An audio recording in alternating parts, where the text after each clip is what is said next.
Selamat pagi anak-anak, apa kabar semuanya? Semoga anak-anak kelas 3 SD yang ada di Gugus 3, Kecamatan Lemangku, Kota Cirebon, semuanya sehat dalam lindungan Tuhan Yang Maha Esa.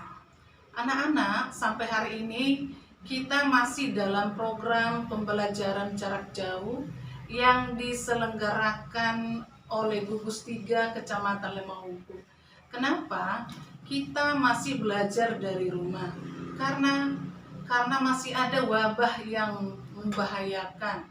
Tetapi anak-anak jangan khawatir, akan kita tetap berada di rumah dan jangan lupa menjaga protokol kesehatan 5M.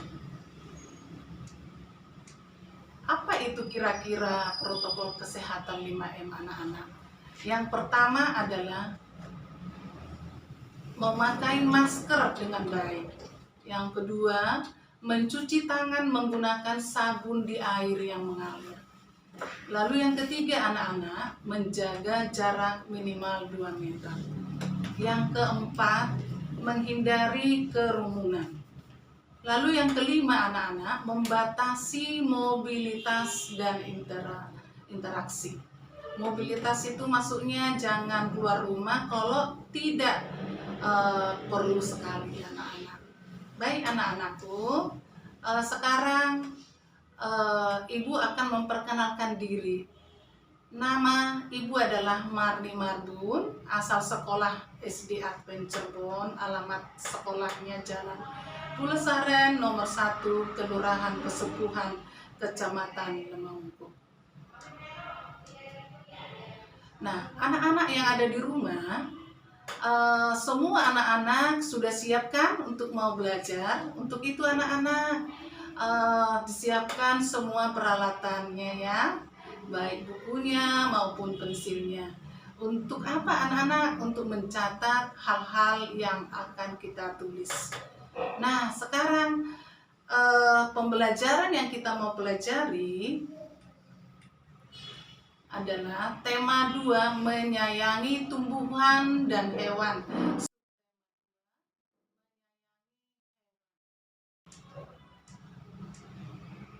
Mata pelajaran yang kita akan pelajari atau kita bahas hari ini adalah mengidentifikasi langkah-langkah cara perawatan hewan dari teks yang dibaca. PPKN menjelaskan karakter keberagaman individu di lingkungan di sekitar. Matematikanya adalah menjelaskan kembali pecahan bilangan sederhana pada garis bilangan. Nah, lalu pelajaran SBDP-nya mengidentifikasi langkah-langkah teknik potong, lipat, dan sambung. Nah, apa tujuan pembelajaran kita hari ini anak-anak? Yang pertama adalah mengidentifikasi langkah-langkah cara perawatan hewan dari teks yang dibaca. Lalu yang kedua, menjelaskan karakter keberagaman individu di lingkungan sekitar. Lalu yang ketiga, menjelaskan kembali pecahan bilangan sederhana pada garis bilangan. Mengidentifikasi langkah-langkah teknik potong, lipat, dan sambung. Nah, sekarang kita masuk ke pembelajaran ya anak-anak. Semuanya sudah siap kan? Nah, kita akan baca satu teks bacaan berikut yang berjudul Merawat Burung.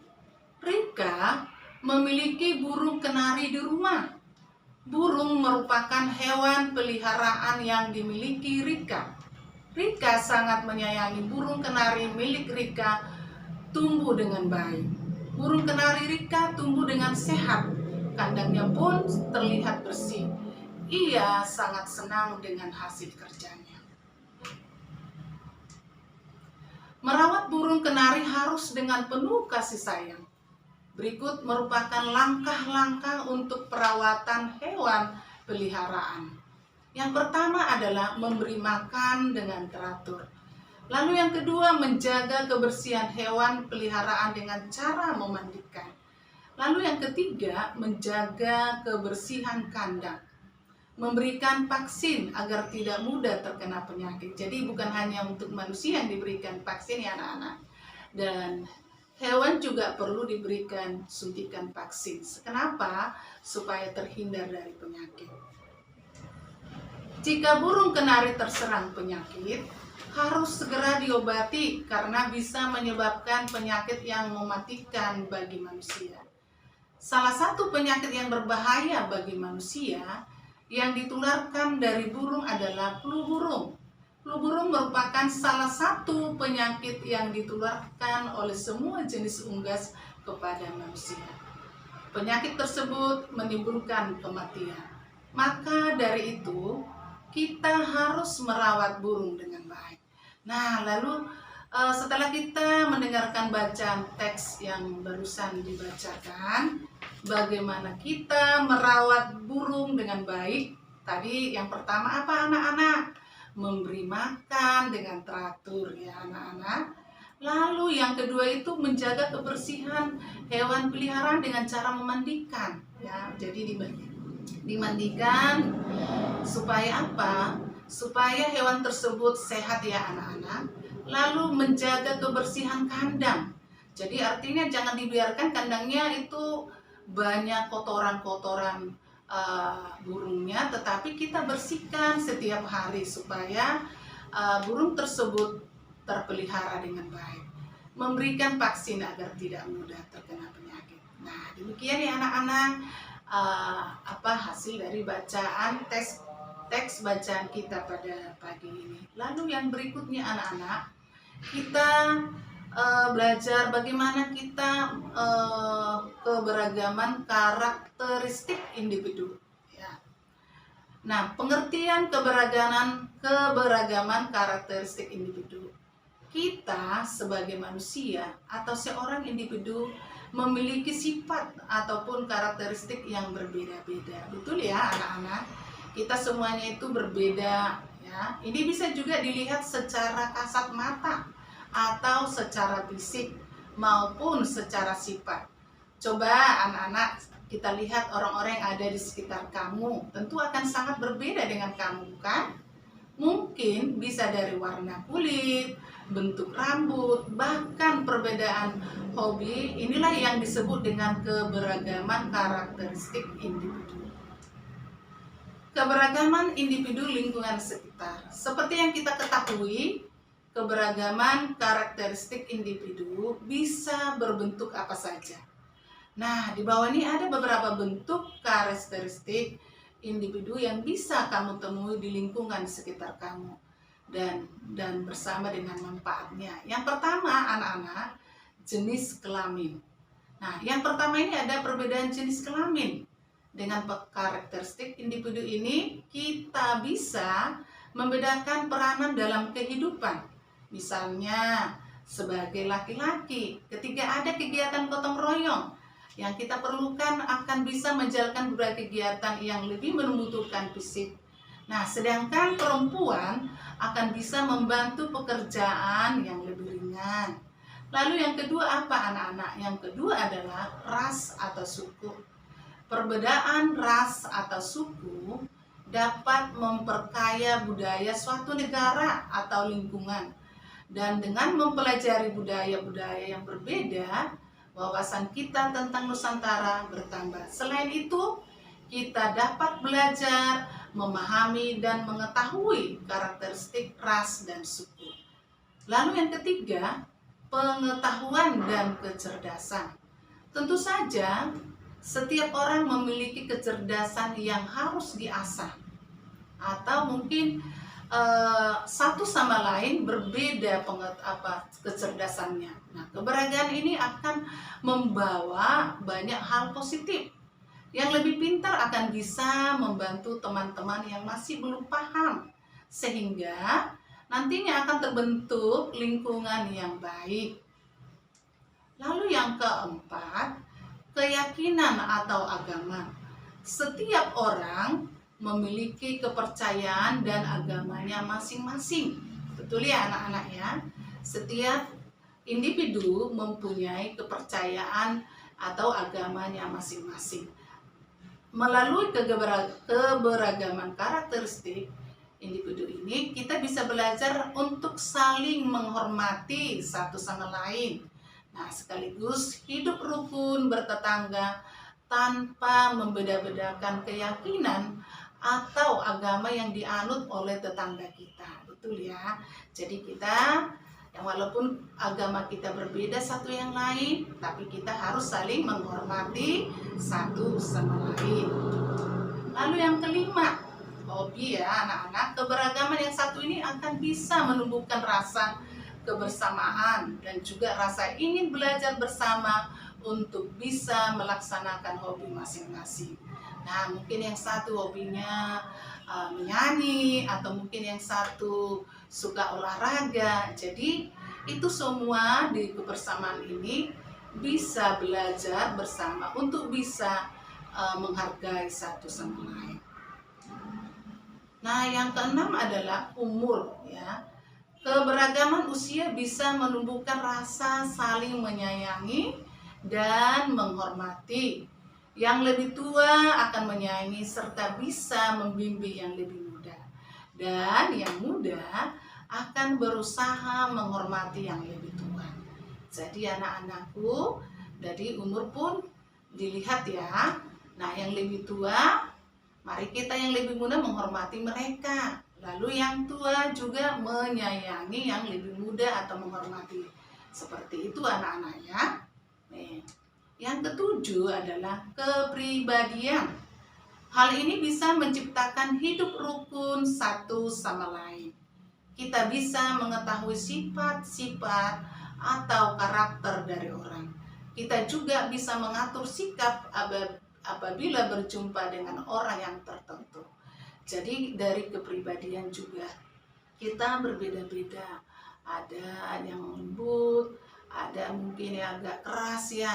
Jadi artinya dari sikap kita juga bisa mengatur sikap kita terhadap teman-teman kita atau sesama kita. Nah, dari pelajaran kita selanjutnya adalah bilangan pecahan ya. Kita akan mempelajari bilangan pecahan. Apa itu bilangan pecahan anak-anak? Nah, pecahan merupakan bagian dari kesatuan. Sebuah benda yang dibagi dengan setiap bagian masing-masing sama besar dapat dinyatakan dalam bentuk pecahan. Nah, itu artinya ya anak-anak. Apa tadi artinya anak-anak? Pecahan ya merupakan bagian dari kesatuan. Oke, kita lihat contohnya anak-anak ya. Nah, di sini ada contoh bilangan pecahan. Nah, di sana ada bundaran itu dibagi dua. Kalau satu dibagi dua berarti satu orang itu setengah-setengah. Yang disebut dengan bilangan pecahannya adalah 1/2. Nah, dan selanjutnya. Lalu kalau ada makanan atau roti, jangan suka roti apa? Ada roti. 1 tapi dibagi 3 ya. Nah, itu dibagi 3 artinya 1 dibagi 3 berarti ya. Jadi kalau pecahannya adalah 1/3 anak-anak. Lalu kalau ada mungkin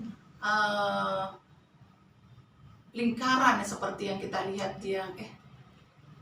lingkaran yang kita lihat di sini ya. Ada 1 kertas tapi dibagi 4 ya anak-anak. Nah, itu artinya kalau bilangan pecahannya disebut 1/4 karena 1 dibagi 4. Oke, kemudian contoh bilangan pecahan yang kedua. Nah, di sana ada darah yang merah yang diarsir ya anak-anak. 1 diarsir dan yang 1 tidak diarsir. Berarti artinya itu menandakan 1 dibagi 2 bilangan pecahannya dan selanjutnya. Lalu di sana ada semangka anak-anak. 1 semangka lalu dibagi 2 anak-anak. Nah, berarti 1 orang itu setengah. Artinya dalam bilangan pecahannya disebut 1/2. Lalu kemudian 1 semangka dibagi 6 ya.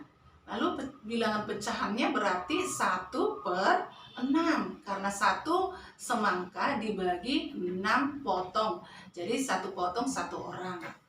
Nah, kemudian ada apel ya anak-anak.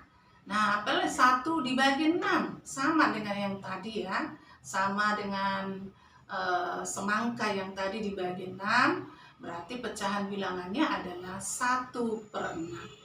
Nah, seperti itu anak-anak ya, arti dari bilangan pecahan dan contoh yang sudah disebutkan barusan ya anak-anak. Oke, nah kita lanjut ya anak-anak untuk pembelajaran yang berikutnya mengenai teknik potong, lipat, dan sambung. Teknik potong, lipat, dan sambung adalah salah satu jenis teknik pembuatan berbagai produk kerajinan, baik sebagai benda hias atau benda pakai. Teknik ini secara tidak langsung setiap orang pasti sudah melakukan teknik tersebut di dalam kehidupan sehari-hari. Nah, teknik potong adalah teknik dengan cara memotong atau memisahkan bahan menjadi 2 bagian atau lebih dalam bentuk benda kerajinan. Teknik lipat adalah teknik dengan cara melipat sehingga membentuk sebuah kerajinan. Teknik sambung adalah teknik dengan cara menyatukan atau menggabungkan bahan dari 2 bagian atau lebih menjadi satu dalam membentuk benda kerajinan. Teknik potong dilakukan dengan berbagai jenis alat, tergantung dari jenis bahannya. Nah, misalnya memotong kain dapat memakai gunting, cutter, atau alat jenis lainnya yang akan digunakan. Nah, sekarang anak-anak, mari kita simak ya video pembelajaran bagaimana satu kerajinan nanti terbentuk satu bentuk kerajinan yang akan kita simak berikut. Pada video kali ini, Miss akan menjelaskan bagaimana cara membuat satu karya dengan menggunakan teknik aplikasi. Semoga kalian masih ingat apa sih yang dimaksud dengan teknik aplikasi. Teknik aplikasi adalah teknik penggabungan dari teknik potong, teknik lipat, dan teknik sambung. Adapun yang kalian perlukan dalam membuat karya dengan teknik aplikasi, yang pertama adalah kertas putih. Kertas putih ini akan kalian gunakan sebagai background dan tempat menempel hasil dari lipatan dan potongan kalian. Selanjutnya adalah kertas warna atau kertas origami. Apabila kalian tidak memiliki kertas warna atau kertas origami, kalian bisa menggunakan kertas apapun yang kalian temukan di rumah. Kemudian, gunting, dan yang terakhir adalah lem.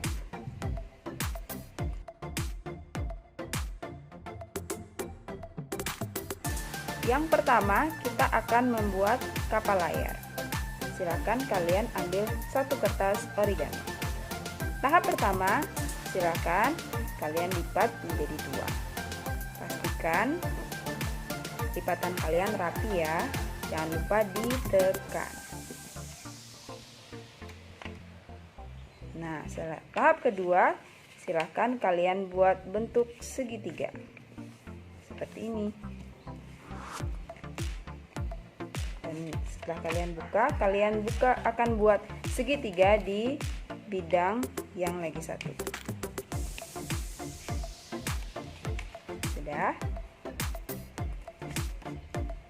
Oke, selanjutnya kalian silahkan tekan di bagian sini.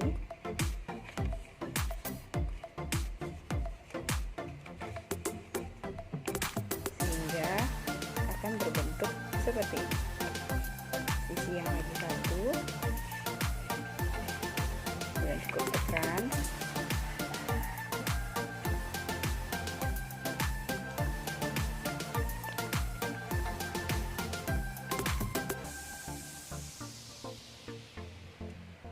Nah, sekarang kita akan lipat bagian ini ke bawah. Yang lagi satu juga dibawa ke bawah ya. Oke. Sudah teman-teman? Oke, selanjutnya kalian bisa pilih salah satu dari segitiga ini. Misal, Miss pilih yang ini. Kalian lipat ke bawah, kemudian lipat ke atas. Jadi misalkan mau segini, kalian bisa lipat ke atas seperti ini. Oke, setelah itu silahkan masukkan lipatan itu ke dalam sini. Nah, sudah mulai berbentuk ya. Oke, sekarang kita akan melipat bagian ini ke belakang.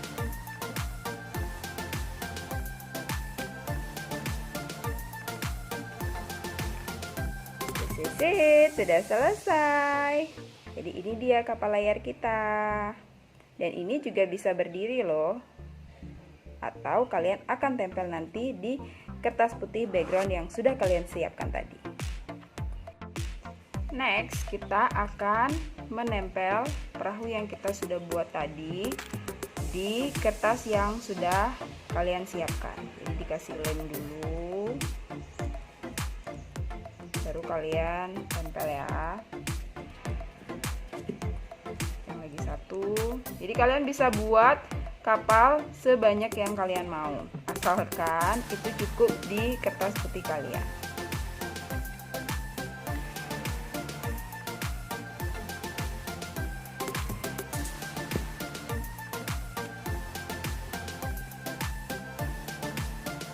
Jangan lupa untuk mendekor kapal kalian. Misal, kalian bisa membuat bentuk-bentuk yang kalian suka. Misalkan kalian suka bentuk segitiga. Nah, kalian bisa tempel.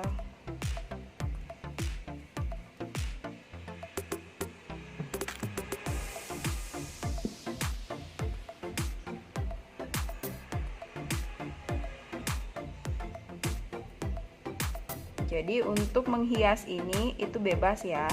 Jadi terserah kalian mau menghias kapal kalian dengan apapun itu.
Jadi kalian bisa gunting dulu,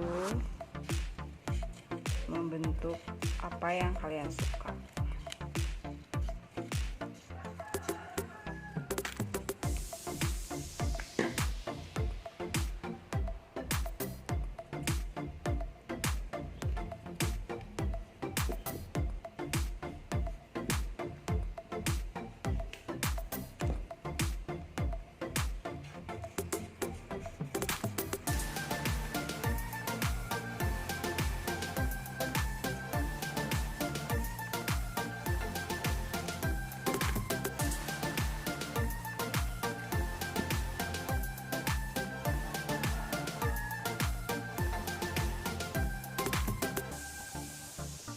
Jangan lupa untuk mendekor si perahunya ya.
inilah kalian menggunakan teknik potong untuk menghias.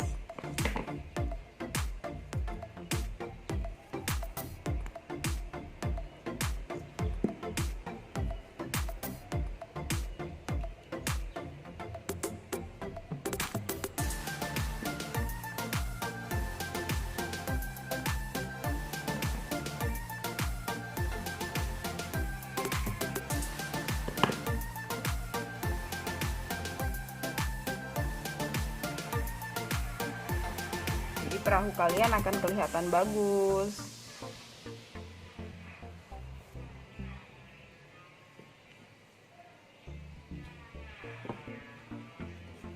Kalau untuk membuat ini itu gampang, kalian cuma perlu mengguntingnya dengan berbentuk lengkung.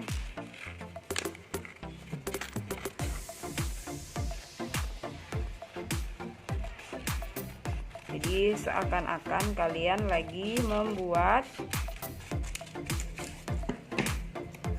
ombak gitu. Jadi kalau kalian mau penuhin ini juga boleh ya, tergantung dari kreasi kalian. Jadi Miss bebaskan. Oke. Demikianlah video kali ini tentang cara membuat karya dengan teknik aplikasi. Semoga bermanfaat buat kalian semua. Dan Miss akan tunggu bagaimana hasil karya yang kalian buat. Sampai jumpa. Baik anak-anak, pembelajaran kita hari ini sampai di sini ya anak-anak. Jadi kesimpulan dari pembelajaran kita hari ini adalah yang pertama, memelihara hewan dan merawat dengan baik. Nah, yang kedua adalah keberagaman karakteristik individu berbeda-beda namun tetap menghargai satu sama lain. Lalu yang ketiga, bilangan pecahan merupakan bagian dari kesatuan. Teknik potong, lipat, dan sambung menyatukan dari dua bagian atau lebih menjadi satu. Nah, di sini ada tugas anak-anak ya, boleh nanti dikerjakan di rumah masing-masing, lalu dikumpulkan ke wali kelas masing-masing di sekolah masing-masing. Dan sampai di sini pertemuan kita. Selamat pagi, salam sehat. Semoga semua anak-anak diberkati oleh Tuhan dan sampai ketemu di hari yang akan datang. Terima kasih.